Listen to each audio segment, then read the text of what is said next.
हर हर महादेव दोस्तों, आप सभी लोग जानते हैं कि 4 दिसंबर 2024 यानी बुधवार को पड़ रही है मार्ग शीर्ष महीने की तृतीया तिथि।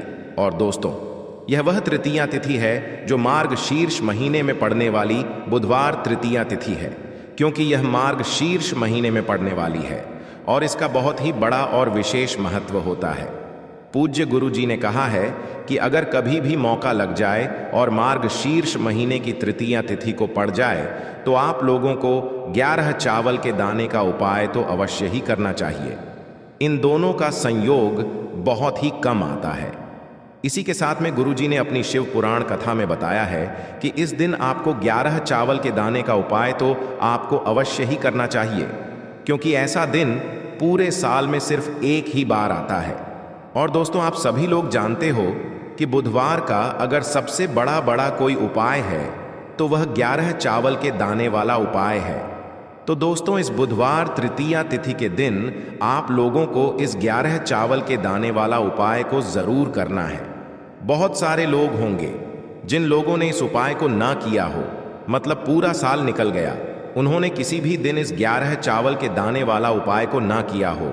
पर दोस्तों, आपके पास एक आखिरी मौका बचा हुआ है जो कि 4 दिसंबर के दिन है। तो इस दिन आप लोगों को इस वाले उपाय को जरूर कर लेना है। भले ही आपने पूरे महीने भर इस उपाय को ना किया हो, पर अगर आपने इस मार्ग शीर्ष महीने के बुधवार तृतीया तिथि के दिन अगर इस वाले उपाय को कर लिया तो आपको इस उपाय को करने का वह फल मिलेगा जिसकी आपने कभी कल्पना भी नहीं करी होगी। इसीलिए आप लोग इस वाले उपाय को एक बार जरूर कर लेना है ताकि आप लोगों के हाथ से यह मौका ना जा सके और आपको इस उपाय को करने का फल मिल सके। दोस्तों, यह उपाय पंडित जी ने अपनी अभी की ही शिव महापुराण की कथा में बताया है, जिस उपाय को आज हम आपको बहुत अच्छे से समझाने वाले हैं। इस वीडियो को देखने के बाद इस उपाय को समझने के लिए आपको कोई और वीडियो को देखने की जरूरत नहीं पड़ेगी। तो चलिए दोस्तों, उपाय को शुरू करते हैं। देखिए, यह इस मार्ग शीर्ष महीने के बुधवार तृतीया तिथि के दिन यह इतना खास होता है, इतना महत्वपूर्ण होता है। देखा गया है कभी कभी बड़े बड़े पूजा पाठ अनुष्ठान से जो मनोकामना पूर्ण नहीं होते, वह मार्ग शीर्ष महीने के बुधवार तृतीया तिथि के दिन एक छोटे से उपाय करने से ही आपकी मनोकामना पूर्ण हो जाती है। और बहुत सारे लोगों ने इस उपाय को किया भी है और उनको इस उपाय को करने का फल भी जरूर मिला है। अगर आप लोग भी इस उपाय को करना चाहते हैं तो आप इस उपाय को पहले अच्छे से समझ लेना, सुन लेना, उसके बाद करना। आपको इस उपाय का फल जरूर मिलेगा।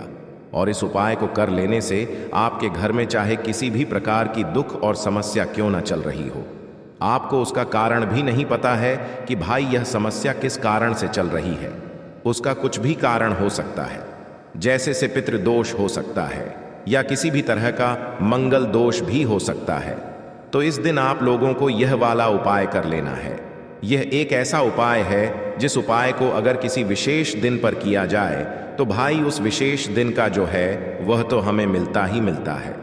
पर हमने उस दिन पर इस उपाय को किया है तो हमें उससे भी बड़ा फल मिलता है, और फल बहुत जल्दी मिलता है, क्योंकि आप इस उपाय को बहुत ही बड़े और विशेष दिन पर कर रहे हो। तो चलिए अब उपाय के बारे में बात करते हैं, लेकिन उससे पहले आप लोगों को यह जानना आवश्यक है कि आखिर यह उपाय किस समय करना है, किसको करना है और कैसे करना है।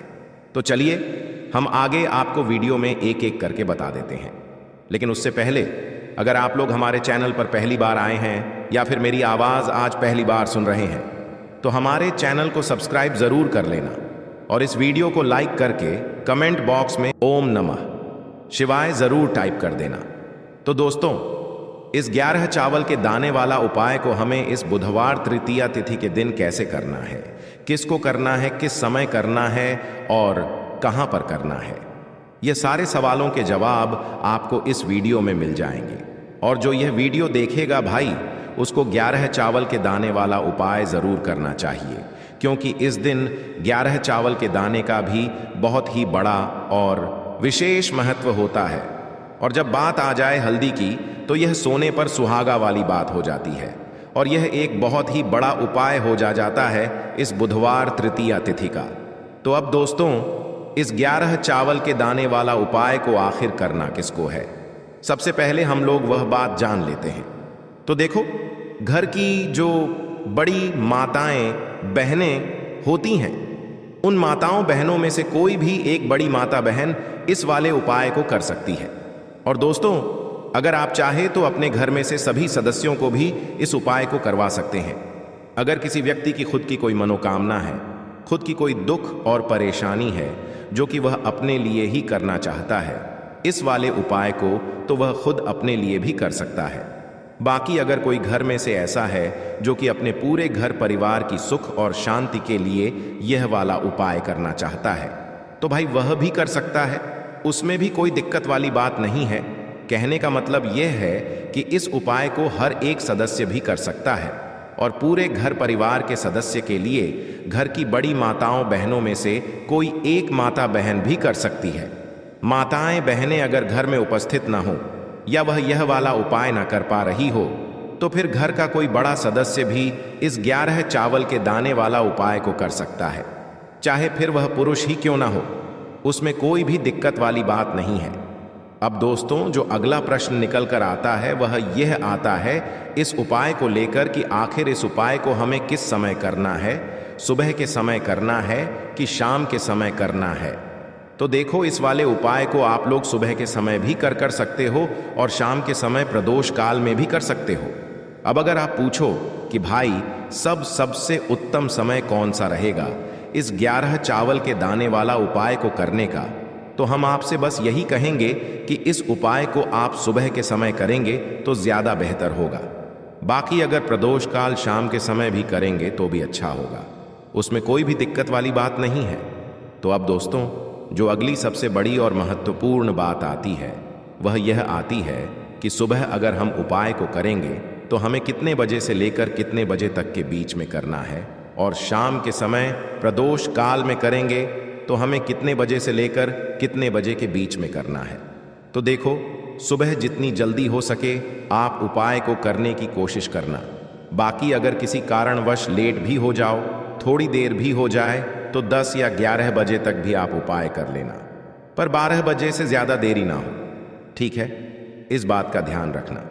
उसके बाद में दोस्तों, अगर शाम के समय प्रदोष काल की बात करें, प्रदोष काल का जो समय होता है वो 12 बजे से लेकर रात के समय तक होता है।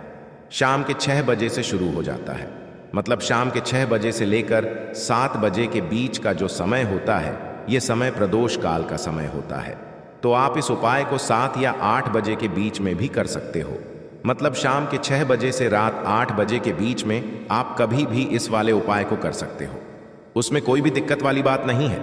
तो मार्ग शीर्ष का महीना ही है जो आपको धन दौलत पुण्य दोनों ही देने वाला है।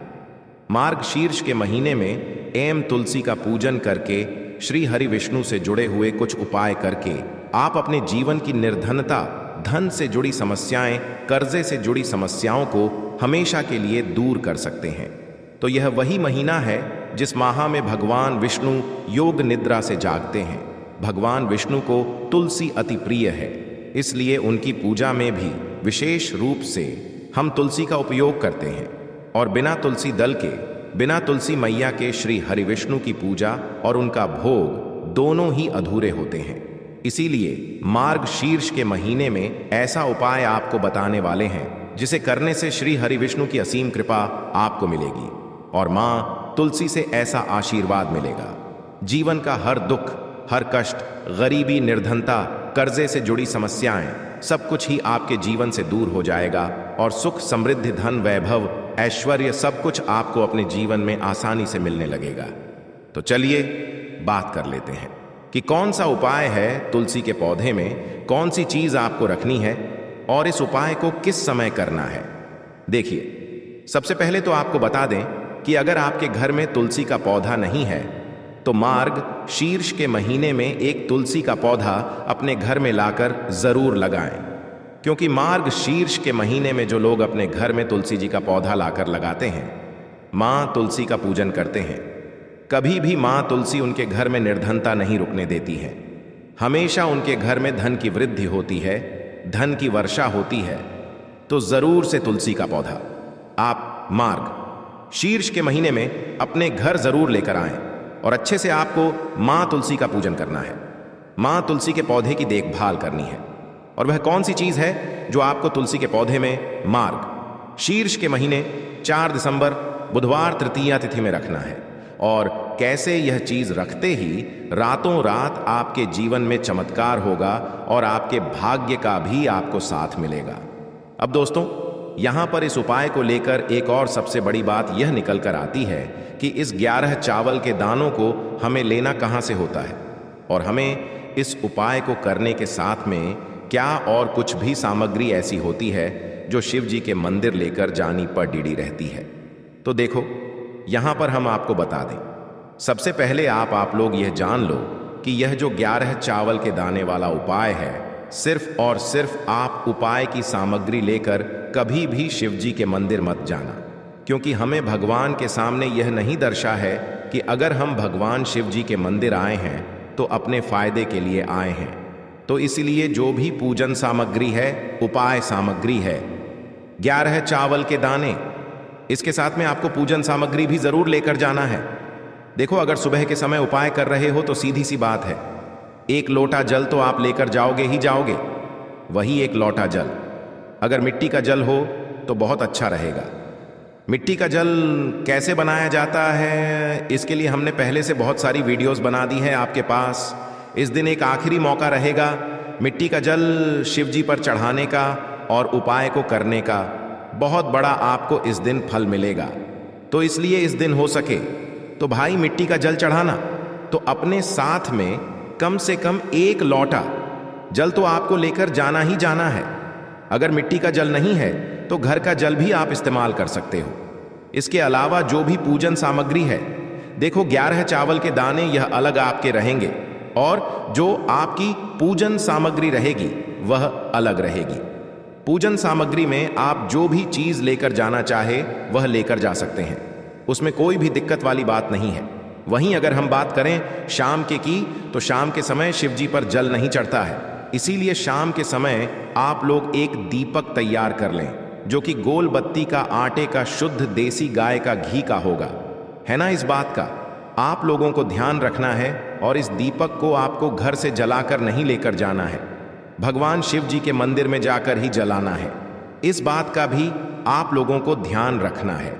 अब दोस्तों, यहां पर हमें इस बात को समझना है कि यह 11 चावल के दाने हमें लेना कहां से है। क्या हमें दुकान से लेकर आना है या हमें अपने घर से लेना है या कहां से लेकर आना है और कौन से चावल लेना है, क्योंकि चावल भी बहुत प्रकार के होते हैं। तो देखो, इन सभी सवालों के जवाब आप लोग एक बात में सुन लो कि भाई ये जो उपाय है, इस उपाय में आपको ये नहीं देखना है कि भाई कौन से चावल है, कौन से चावल नहीं है। बस जो भी चावल ले रहे हो वह चावल का दाना सबूत होना चाहिए, मतलब साबुत होना चाहिए, टूटा हुआ नहीं होना चाहिए, कटा पिटा नहीं होना चाहिए। यह बात आपको ध्यान रखना है। बाकी आपका चावल बासमती हो या सादा चावल हो या कोई सा भी चावल हो, उसमें कोई भी दिक्कत वाली बात नहीं है। तो सीधी सी बात है कि आपके घर के रसोई घर में जहां पर आप भोजन बनाते हो, वहां पर जो भी चावल आपके उपस्थित हो, उन चावलों में से अपनी एक कटोरी भर लेना या एक मुट्ठी चावल अलग से निकाल कर रख लेना, क्योंकि हम 11 चावल ही यहां पर इस उपाय में लेने वाले हैं। तो हमें यह चावल के दाने गिन कर निकालने पड़ेंगे। इस बात का आप लोगों को ध्यान रखना है।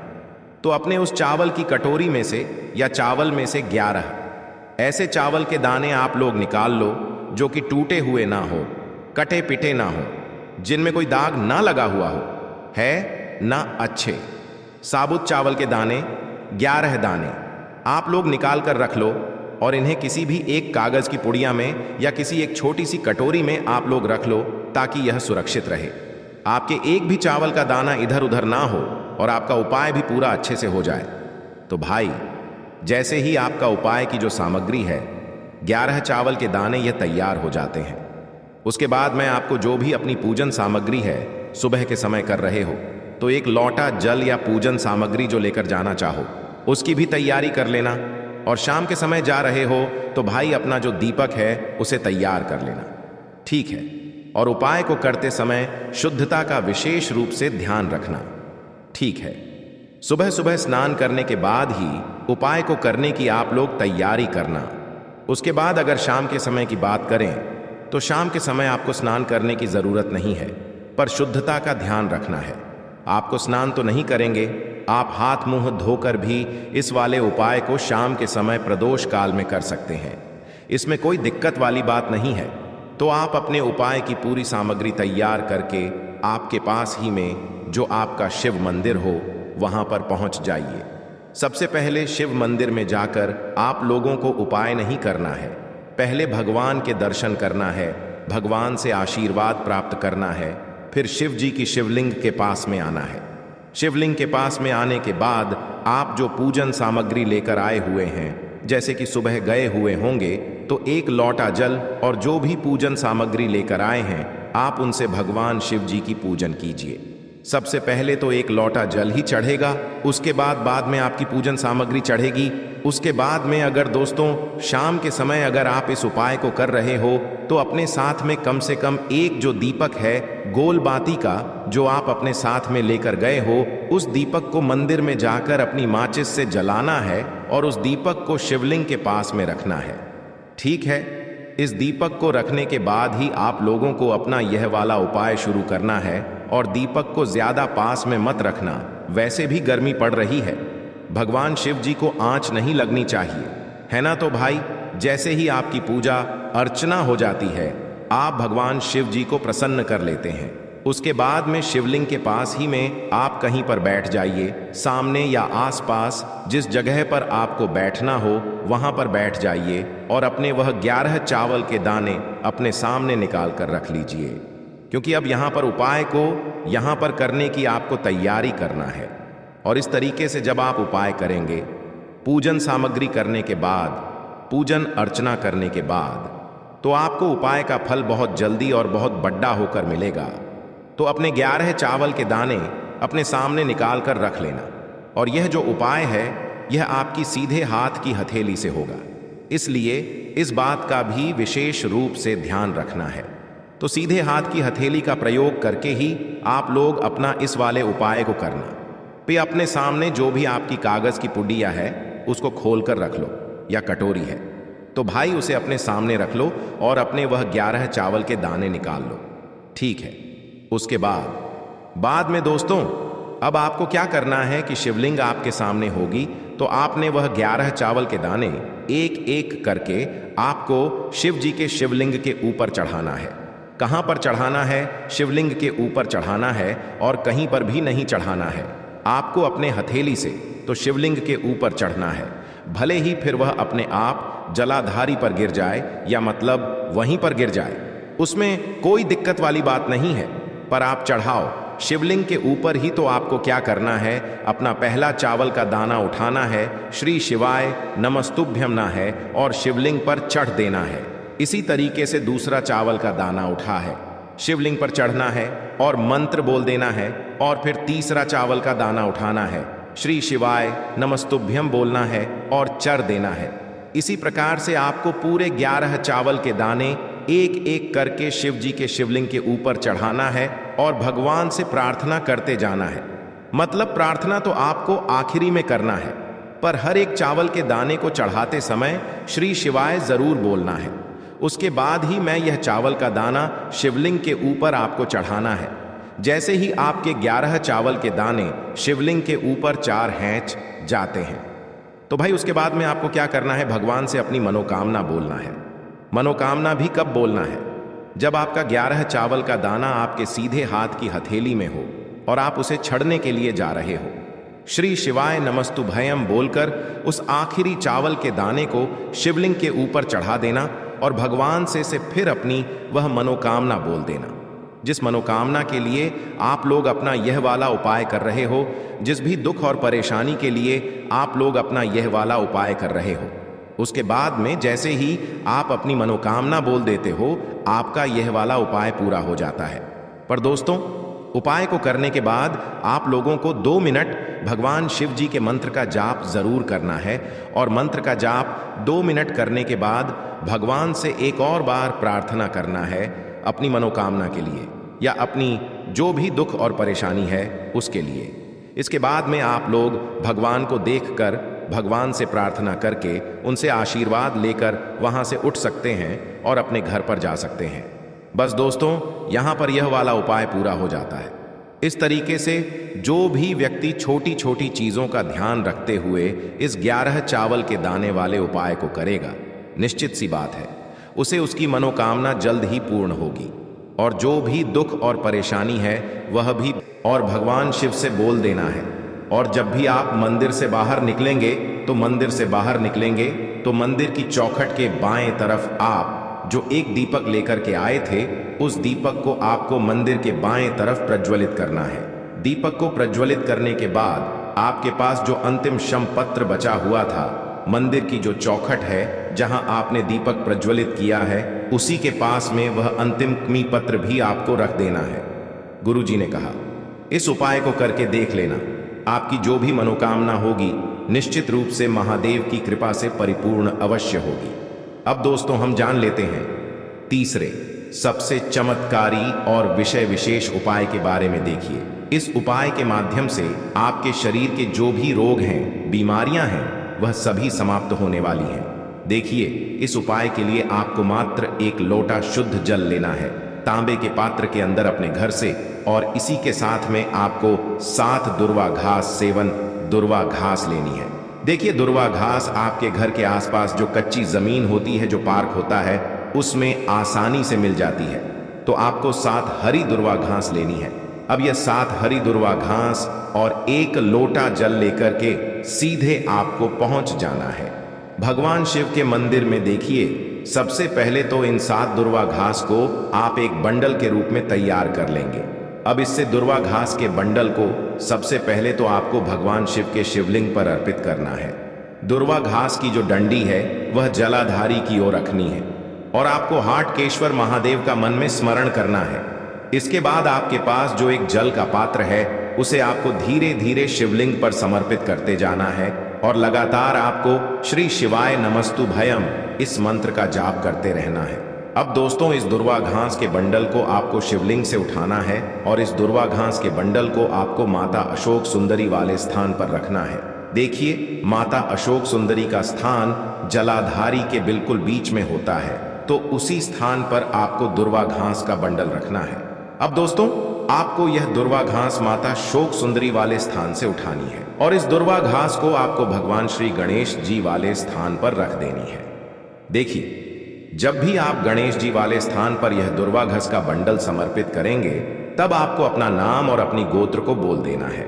या फिर आप यह उपाय अपने परिवार के सदस्यों के लिए कर रहे हैं, तो उनका नाम और उनकी गोत्र आपको बोल देनी है, और आपके शरीर में या फिर आपके परिवार के किसी भी सदस्य के शरीर में जो भी रोग हैं, उसे दूर करने के लिए आपको हाटकेश्वर महादेव से प्रार्थना कर लेनी है। अब दोस्तों, इस दुर्वा घास को आपको औषधि स्वरूप प्राप्त कर लेना है, यानी कि हाटकेश्वर महादेव से इस दुर्वा घास के बंडल को आपको औषधि स्वरूप प्राप्त करना है। अब दोस्तों, इस दुर्वा घास के बंडल को आपको अपने घर लेकर के आना है। अब आपके पास 7 दुर्वा घास है, तो उनमें से एक दुर्वा घास आपको प्रत्येक दिन खानी है। देखिए, आपको यह जो दुर्वा घास है 7 दिनों तक खानी है, यानी कि 7 दुर्वा घास है, तो एक दिन आपको सुबह सुबह में खानी है, और हाटकेश्वर महादेव का आपको मन में स्मरण करते रहना है। पूज्य गुरु जी ने कहा है कि जो भी व्यक्ति इस प्रकार से यह उपाय करता है, उसके शरीर में किसी भी प्रकार का रोग है, तो वह हाटकेश्वर महादेव की कृपा से बहुत ही शीघ्रता से समाप्त होने लगता है। तो दोस्तों, यह थे पूज्य गुरु जी द्वारा बताए गए कुछ बहुत ही खास उपाय। अगर आपको जानकारी अच्छी लगी हो तो वीडियो लाइक करिएगा। मिलते हैं फिर एक नए वीडियो के साथ।